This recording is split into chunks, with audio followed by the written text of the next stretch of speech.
سمعنا قصص كتير عن أشياء سحرية وعليها طلاسم وتعاويذ معينة، زي مثلا خاتم سحري أو حتى عصا سحرية.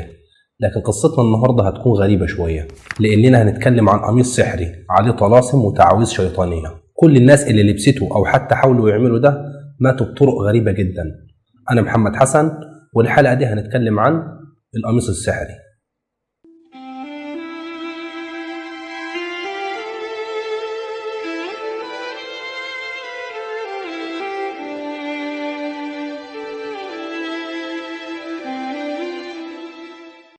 بص يا صديقي، لو سبق ليك واتفرجت على فيلم الفيل الأزرق أو حتى قريت الرواية بتاعته، كنت هتلاحظ إن أحداث الفيلم كلها بتدور عن قميص سحري. في رواية الفيلم كان مذكور باسم قميص المأمون، لكن الحقيقة إن القميص المذكور في الرواية ده كان حقيقي وموجود فعلا في متحف الفن الإسلامي، لكن باسم القميص السحري. بتعود صناعة القميص ده لسنة 1667 وتحديدا في إيران. هنا تم صنع أول قميص سحري، وكانت فكرة القميص ده مبنية على بعض الطلاسم والتعاويذ اللي معظمها كان متاخد من كتاب شمس المعارف ومؤلفه أحمد بن علي البوني. على حسب الروايات ما بتقول إن القميص ده مصنوع من الكتان وعليه بعض الطلاسم السحرية. فكرة القميص ده واللي اتصنع علشانها كان علشان تحمي الشخص اللي هيلبس القميص ده من الأمراض والمخاطر، وتحديدا في الحروب. عشان نفهم سبب صناعة القميص في الوقت ده بالذات، تعالوا نرجع بالتاريخ شوية لورا، تحديدا في فترة الخلافة الصفوية والعثمانية. في العصر ده تحديدا كان مشهور وقته بوجود السحرة والمشعوذين. في الوقت ده كان معظم الأمراء موجود حواليهم بعض المشعوذين والسحرة علشان يساعدوهم في التنجيم قبل أي معركة، ويدوهم بعض التعاويذ والطلاسم اللي تساعدهم في السيطرة على الناس. القميص زي ما قلنا كان مصنوع من الكتان، وعليه بعض الرسومات اللي بتشبه لحد ما لبعض الدوائر والمربعات والأشكال السداسية، واللي معروفة في وقتنا ده إنها بتدل على الطلاسم والتعاويذ السحرية.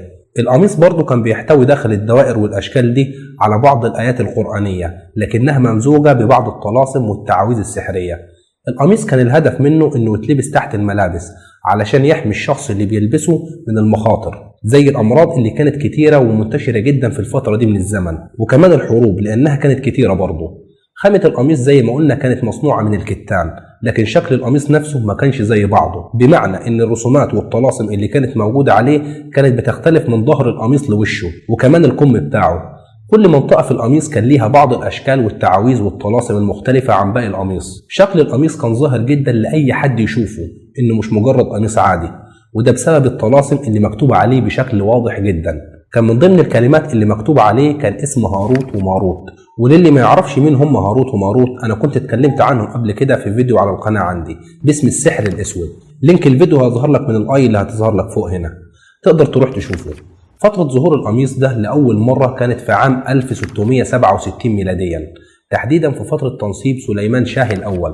في الفترة دي من الزمن كان الفساد والدمار واصلين لمستوى عالي جدا، لدرجة ان السحر والدجل انتشر بين الناس بشكل غير طبيعي. كمان كل الغزوات اللي كانوا بيشاركوا فيها كانوا دايما بيهزموا فيها، وكانت الحالة ماشية من سيء لأسوأ. سليمان شاه ما كانش عارف العيب في مين، العيب فيه هو ولا في ايه بالظبط، لحد ما في يوم من الأيام بيروح أحد الدجالين للملك ده وقال له إنه عارف سبب المشاكل اللي بتمر بيها البلاد في الفترة دي، والسبب إن يوم تنصيبك كأمير للبلاد كان يوم فيه مشاكل كتيرة جدا فلكيا ونجميا. طبعا الدجال كان بيقول أي كلام وقتها علشان يكسب ثقته، ولأن الفترة دي كانت مشهورة بالسحرة والمشعوذين الملك ده صدقه.